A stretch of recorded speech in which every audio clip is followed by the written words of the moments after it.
Hello and welcome to Nancy Said. I'm Nina, and in this video I'm going to be showing you where you might be losing stitches when you work in the round. For example, when you're doing squares like these or round circular hats or any pattern like that. And I've got a sample here to show you where you might be starting with a very simple granny square and you may think to yourself, what could possibly go wrong? If grannies can do it, so can I. But I'm going to take this back to show you the first area where you can be going wrong. And it's when you join your round. First round's always okay. You can get that okay. And in this pattern, we have 3 trebles in a row and then a gap of 2 chains.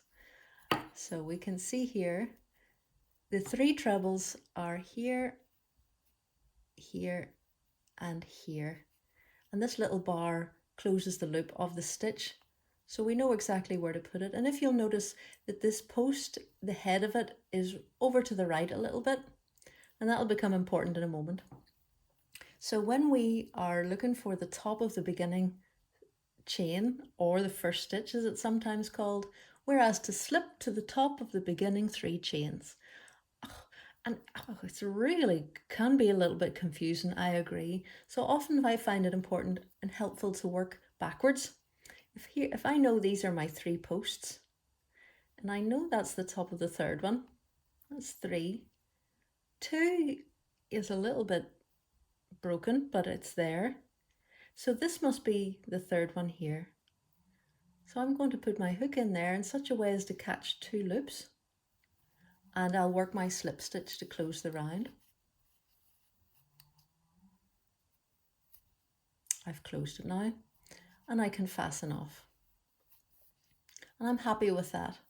I know that I've positioned my slip stitch in the right place, and I've got 3 posts per block and 4 corners. And that's the start of my little granny square. And indeed, it's the start of how these ones here are made. Happy days.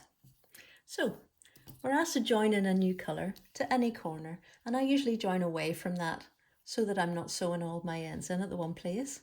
So we'll join to this corner. So for that, I put my hook in. I make a false loop with this, just fold that over and park it between my fingers. I've got videos for those as well, for how to join. Why not say it again? So bring that through and hook around the 2 for a secure join. That doesn't count as a stitch. So when we're asked to work the corner, we're asked to put a double crochet in the same place. Don't mind that being thick, that's your join. Oops. Double crochet, chain 1, standing on the yarn, that's not good. And then another double crochet in the same place. So that now when we're asked to work a double crochet into the next stitch, the next stitch looks to be that one, but we know that's the second stitch. So the third stitch, the first next stitch, is behind our work. So we've got to pull that corner back to reveal the next stitch. So that could be the stitch you're losing. First of all, 1, 2, and 3. And already we feel good about this because we've got the 3 we need. Happy days. The corner plus the 3 at the side. So, corner again, double crochet into the corner, followed by 1 chain and another double crochet to complete the corner. So far so good. And here we've met the devilish beginning, the one with a knot. Aye. It's always rotten.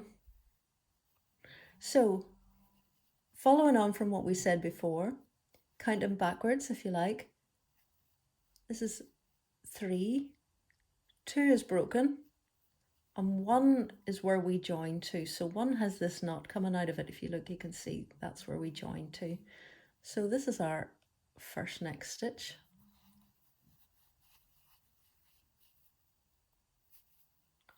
Second stitch is a little bit broken. So as we work the next double crochet, we rebuild that. We'll pick up the front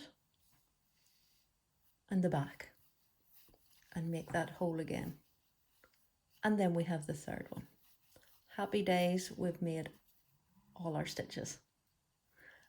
And so on. Double, chain, double. And knowing that the next stitch hides under the corner work, let's pull that back. And there we can see it quite clearly. Now you'll notice that I'm working in huge yarn and a huge hook. It's great for demonstration purposes, but in practice that can be, we're more likely to be working on small scales when we do granny squares. So let's complete this square and I'll show you where to join to. Pull that back, find the corner. Double crochet. It says join with a slip stitch to the first double crochet. And here again, you could be finally adding stitches in because that looks like a stitch. And then we've got this sort of thicker, messy thing here. So again, we're going to identify the stitches that are actually in the corner. And we know that a double crochet looks like a little V. So here are the stitches that are actually in the corner. That's our space. And here's the stitches that are in it. That's double crochet, that's a space. So all this thickness here is just the join. So I can see that that's the third, the chain, and the first stitch is actually here. Not this was your chain one, which didn't count as a stitch. Essentially your join. And we'll join there with a slip stitch. Now, when you come to do your next round, for example here, in this, you're going to be looking for those corner stitches in which to insert your next corner for the round. And here, it's quite easy to see because of the size and scale that we have.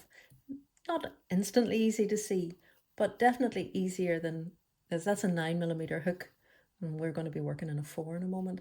So that's our corner. The first stitch of the corner. The chain space is actually here to the right of that bar. And that's the second stitch of the corner.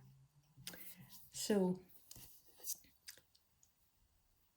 we'll be working double crochet into that one. Our corner goes into this space here, not that one. Into this one, which is at the right of the bar. All the corner goes in there, and then we're going to have to find that. So let me show you what that looks like in practice, in the real world here, because this is now a lot smaller scale. So I've worked up to the corner, and I really have to fiddle to see, look, that's the little bar. So the corner space, the chain one space, is to the right. And I'll work my next corner in there. Double crochet, chain one, and a double crochet. And all that work tends to definitely hide the top of the stitch, but we know it's there. So if I pull those corner stitches back, there it is. That's the stitch that you could be losing. So now we work the next stitch with a new double crochet and off we go. We're happy again. We can make it to the end of the row. Now at the end of this row we have another corner. So let me just establish it with you again. We've got, this is the stitch before the corner space. Then we've got the corner space itself. Really easy it would be to slip in there because it looks so inviting. But if we pull at this a little bit, so hard to show you. And that's why I'm doing this video, because I can only imagine how hard it must be for newcomers to crochet to lose that stitch.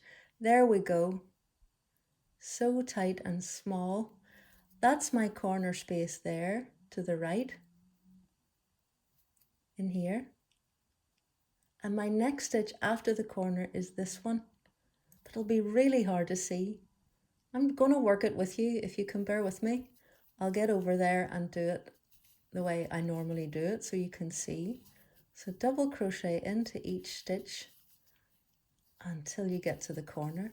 This pattern asks you to work tightly because it's a firm fabric we're after for a placemat, or it could be a coaster or a bag. But I really do want to show you the difficulties, especially working with cotton, which can split, especially as you work tightly. So here we are, we're at the corner. I am going to fiddle my hook to make sure I get it just to the right of that wee bar. And I really have to fiddle and wiggle to make sure I'm not accidentally, see that? I have to come out making sure I'm at that side. There's a wee bit clearer for you to see the difference. That's my next stitch, and this is my corner space. Double, chain, double, and now it's disappeared, but I know that's still my corner stitch, so I pull that back.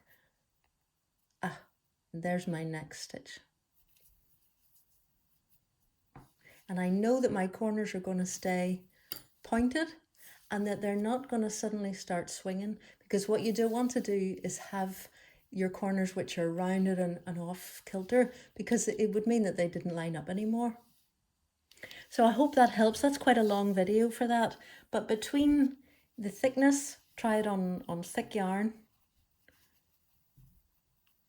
and you can totally see where you're meant to go before you reduce your scale. As a beginner, I recommend working on chunky yarn and big hooks so that you can understand your work and the anatomy of your stitches before you dive into the fine stuff, and that's where you'll really win.